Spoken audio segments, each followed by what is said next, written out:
Hey, what's up you guys? The Curious Owl here, and today I am sharing with you guys my February 2021 wrap-up. So I know, holy crap, I am reviewing everything that I read in February, and it's now the end of May going into June. What the heck happened there? Well, if you guys have not really been a part of my channel for very long, you probably would not know that in about middle of February, I actually had taken a quite extensive break. I had originally intended to only be gone for the entirety of February, and it ended up being the rest of February, all of March, all of April, and about the first half of May. So it's been a bit, but I have read quite a few things in between, and the thing was the reason I left in the first place was I was very unsure of where my life was going to be going in terms of this channel and what I was really wanting in life.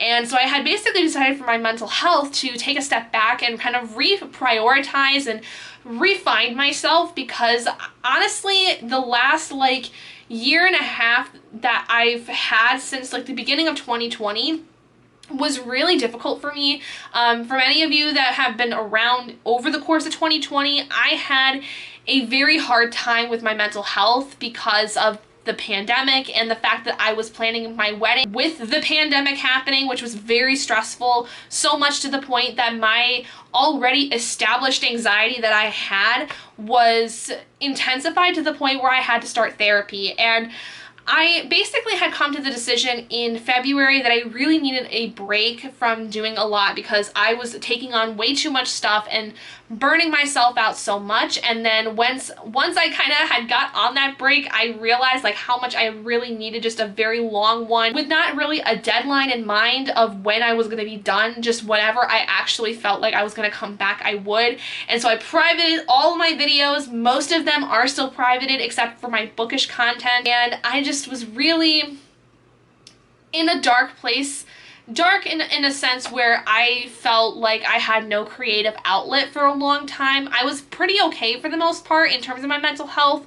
I was actually starting to feel a lot better, and I found that this channel was something I really did enjoy, but I had to basically set up myself some boundaries with it in order to keep myself from getting to the point that I was at when I decided I needed to take a break. That is why we are now talking about books in February. So let me run down with you my stats for February of 2021. So I read a total of 15 books. However, not all of them were finished. And let me get into that in a minute.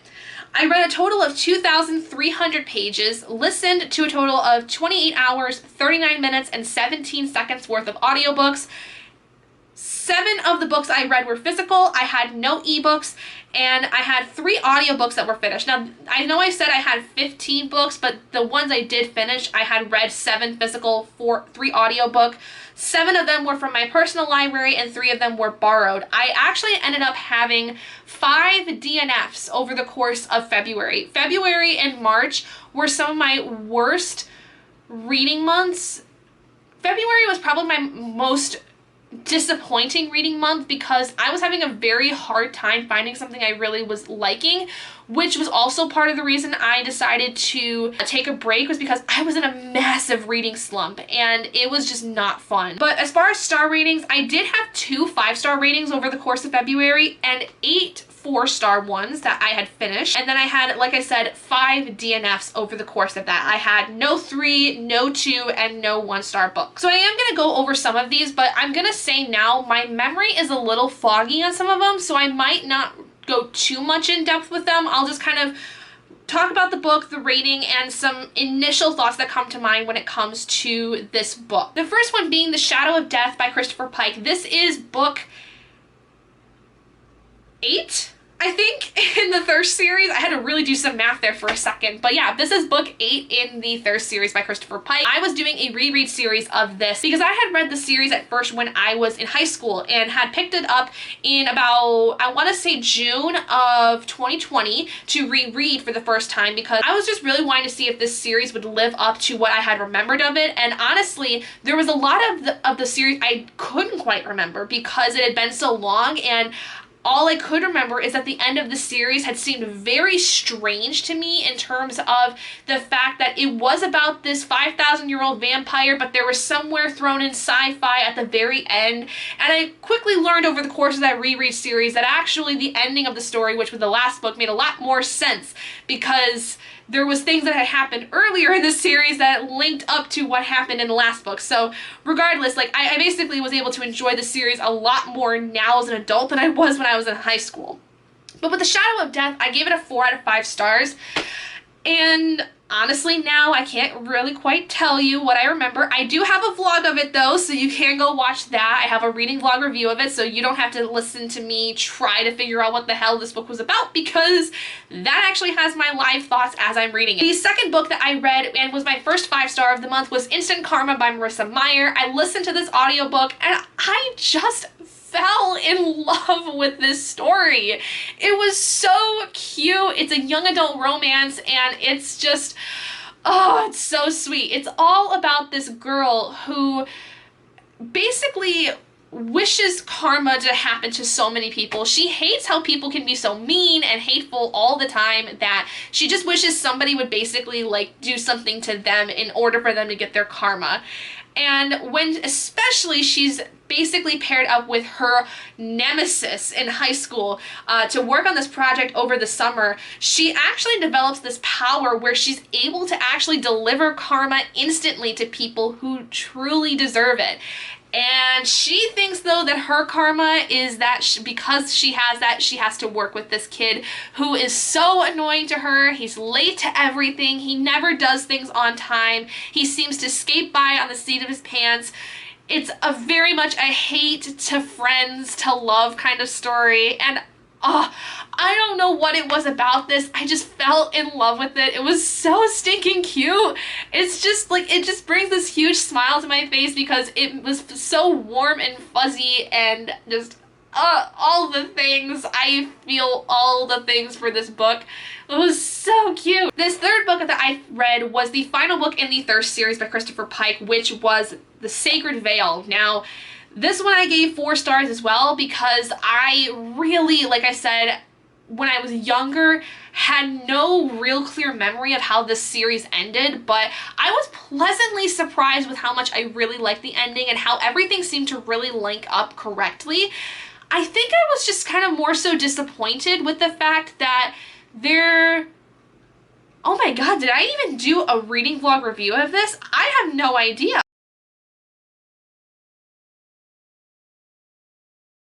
But all I can remember of it at this point is that there was something about the way that the story kind of ended that felt almost unsatisfying to me, I think. And I think it's because I was expecting there to be more to the story than what we got. And there were things about the way it ended for some of the characters that I was very confused with. I just felt like it didn't seem to fit very well with what I had already, I think, experienced. The next book I tried to read, and actually was my first DNF of the month, was Fable by Adrienne Young. This book I actually had gotten as a gift from my friend Princess, and I was really excited to read it. I had not read Adrienne Young's other book, which was Sky in the Deep at this point, which I had already had, but I had heard Fable was going to be really fun because it was going to involve pirates and I think sirens and treasure hunting and all these things, and I was like, Pirates of the Caribbean vibes, sign me up, because I love that movie series. It's one of my favorites. This book, I got through like the first 50 pages and I was bored. I honestly was very, very bored.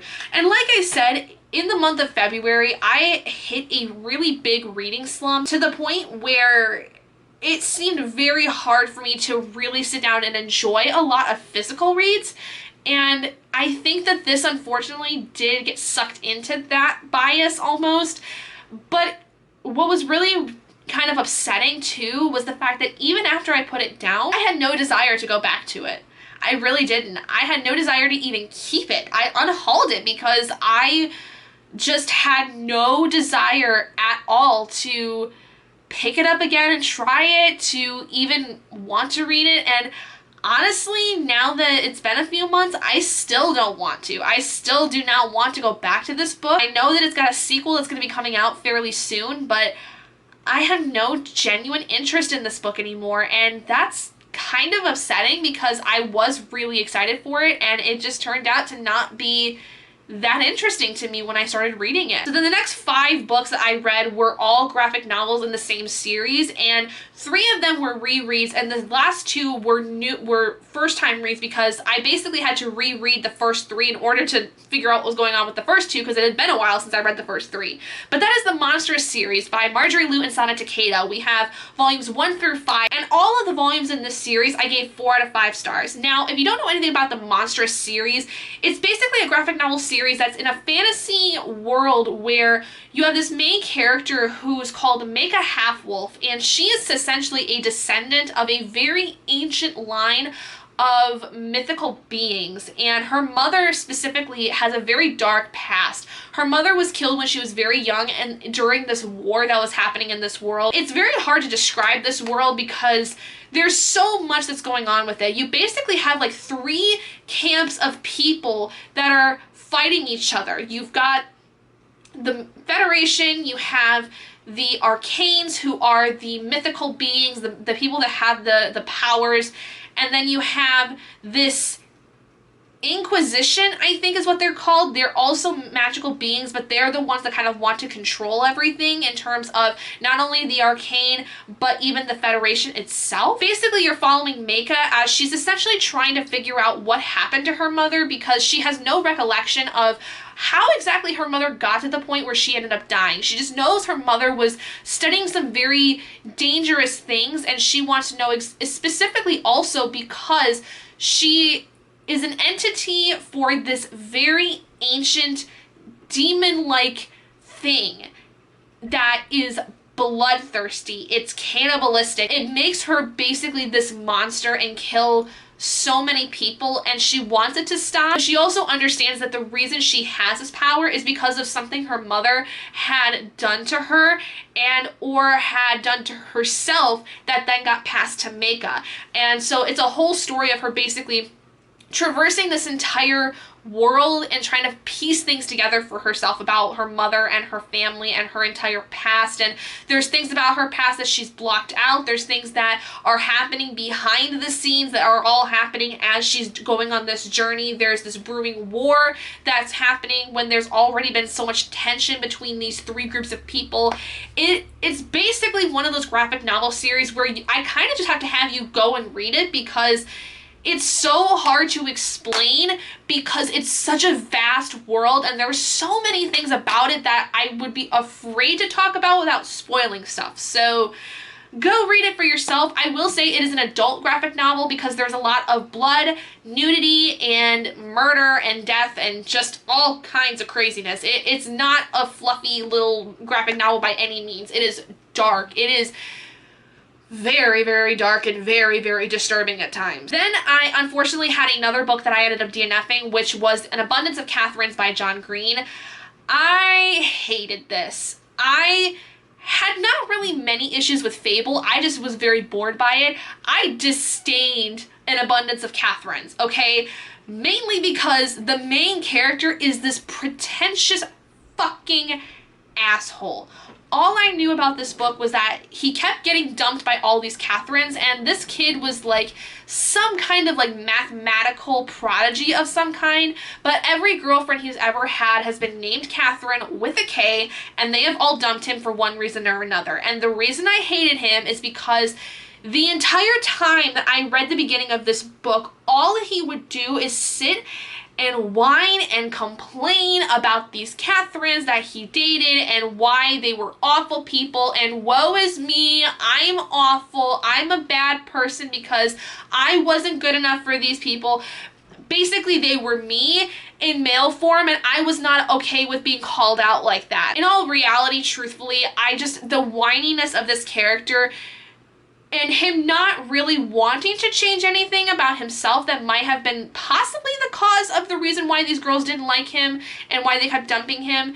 Like, the fact that he didn't want to even explore the possibility that maybe there was something about him that may need to change for the better was just nauseating to read. I could not get through 30 pages of this book without being, bye! bye and yeeting it out of my existence. The next book that I read was also a DNF, and this was actually a library copy, was And I Do Not Forgive You. And it's a collection by Amber Sparks of these short stories, these almost vignettes, about women who do like kind of take charge in their lives and stand up for themselves, and specifically in a lot of cases like get revenge on people who wrong them. And don't get me wrong, I was all for the feminist angle and the revenge aspect of this story.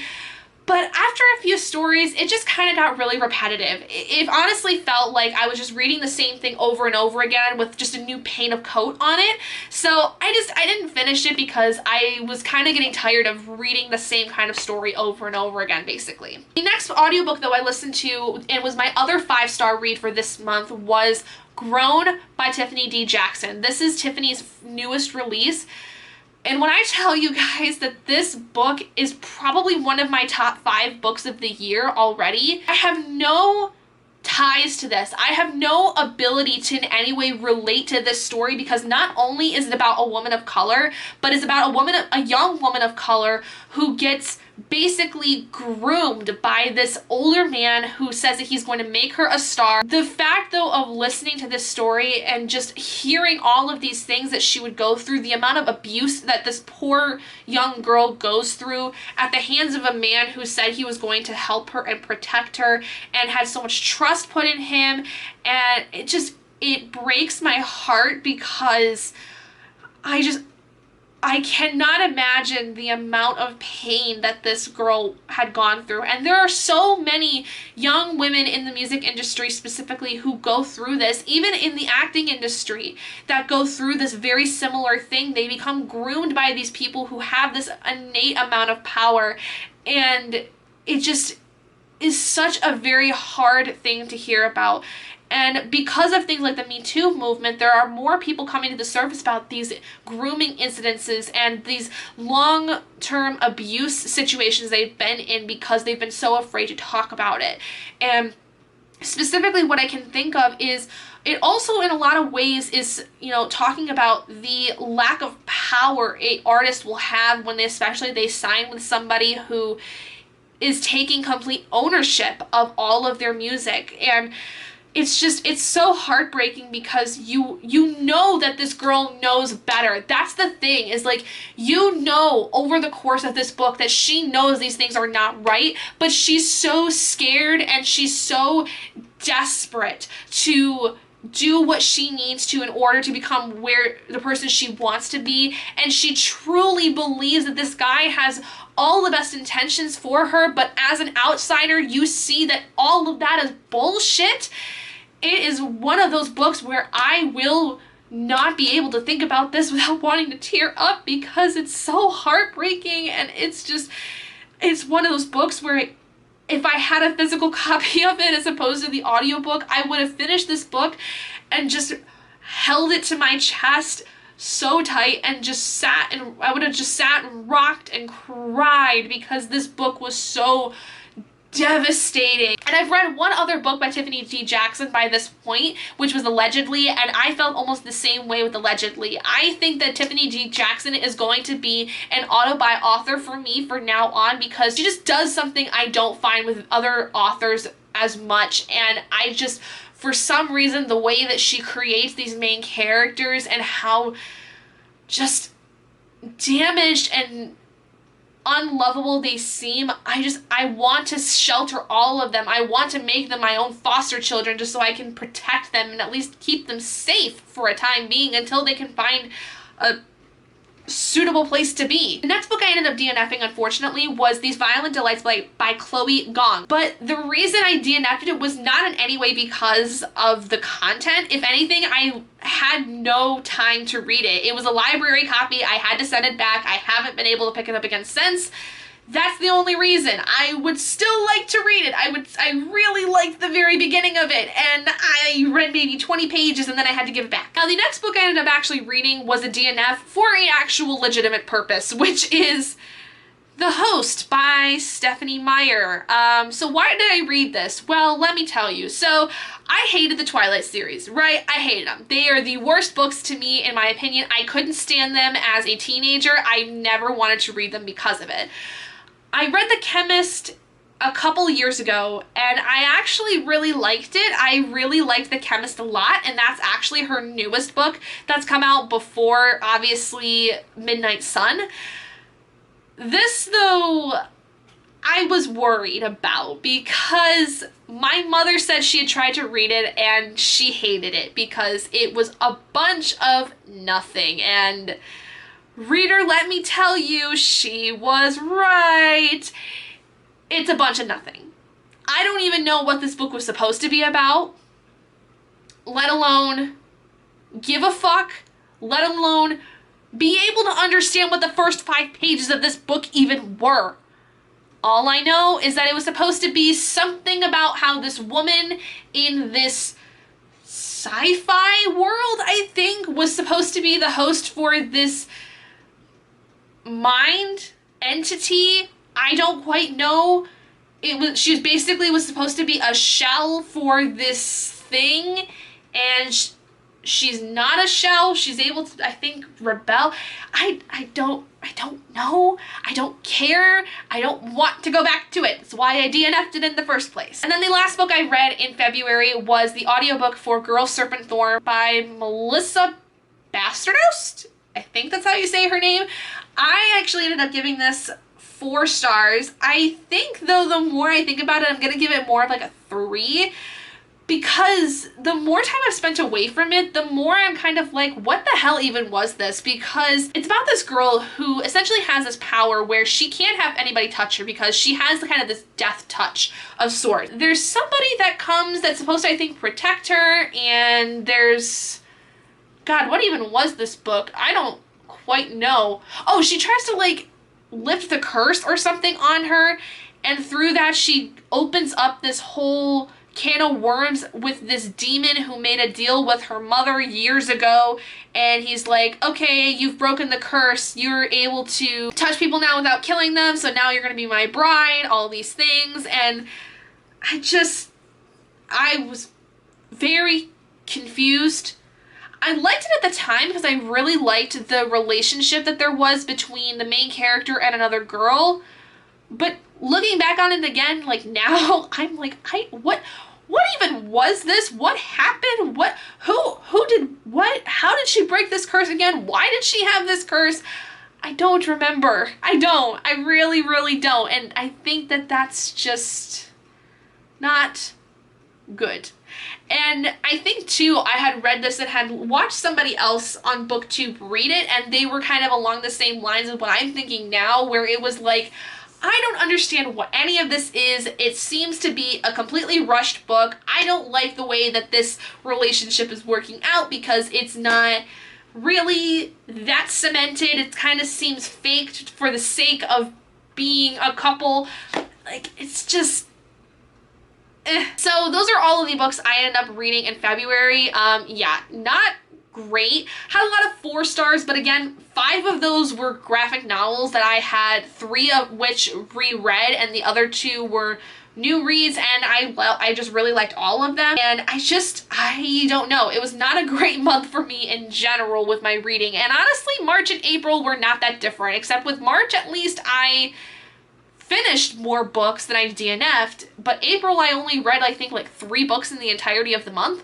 So it wasn't great for me while I was on my break, but I will say May was a lot better. May was a lot better of a reading month. But anyway, let me know what you guys ended up reading in the month of February, or what you've read recently. I'd love to hear about it, what your guys' thoughts were. And if you've read any of these books and have thoughts that you'd like to share on them, please feel free to do so. I would love to hear your guys' thoughts on if you liked these books, if you didn't, what you liked or didn't like about them, because maybe you have the same opinions I do. If you guys did enjoy this video, please do give it a big thumbs up, and if you haven't already and you'd like to be and would like to see more videos like this, go ahead and hit that button down below and subscribe to become an owlet in our flock, and I will see all of you guys in my next video. Bye guys!